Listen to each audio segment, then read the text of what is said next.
Hello friends, welcome back to my channel. শীতকাল এমনিতেই দিন ছোট, তাই দুপুর গড়িয়ে বিকেল হতে বেশি সময় লাগলো না। আর আমরাও সময় না নিয়ে রেডি হয়ে বেরিয়ে পড়লাম আশপাশটা একটু ঘুরে দেখবো বলে। আর জানো, আমাদের ওখানকার থেকে এখানে অনেক বেশি ঠান্ডা, তাই বেশ ভালো করে শাল টাল জড়িয়ে জামাইবাবুর টোটো চেপে ঘুরতে বেরিয়ে পড়লাম। আমরা যাচ্ছি ওদের বাড়ির কিছুটা পাশেই গঙ্গার ঘাট বরাবর মা ভবতারিণীর একটা খুব সুন্দর মন্দির আছে সেখানে। এই জায়গাটা রানী রাসমণি ঘাট নামেই পরিচিত। 1 জানুয়ারিতে এখানে বিশাল মেলা বসে। এই মন্দিরটার সাথে সাথে এখানে আরো ছোট ছোট অনেক মন্দির রয়েছে, একটা বিশাল মাঠ রয়েছে, সুন্দর বসার জায়গা রয়েছে চারধারে। আর তার সাথে এখানকার গঙ্গার ঘাট থেকে নৌকো করে গঙ্গায় ঘোরারও ব্যবস্থা রয়েছে, মানে শীতের বিকেল কাটানোর একটা পারফেক্ট জায়গা। এইবার এসো মন্দিরে উঠে একটু মায়ের দর্শন করে নেওয়া যাক। মন্দিরটা খানিকটা আমাদের দক্ষিণেশ্বরের মন্দিরের আদলেই তৈরি করা দেখলাম, আর সদ্য সদ্য রং করেছে তো তাই খুব সুন্দর লাগছিল।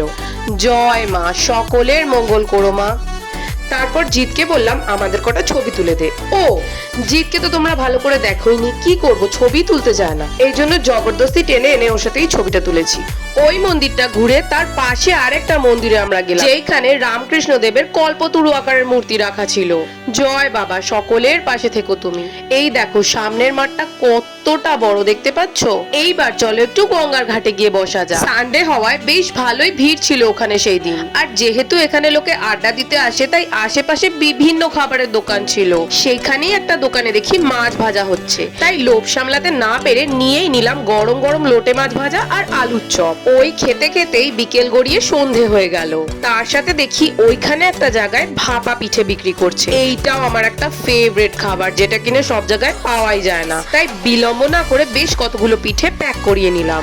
আর হ্যাঁ, তোমরা কি জানো এখানে 10 টাকায় 12টা ফুচকা দেয়? হ্যাঁ, আমি একটু মিথ্যে কথা বলছি না।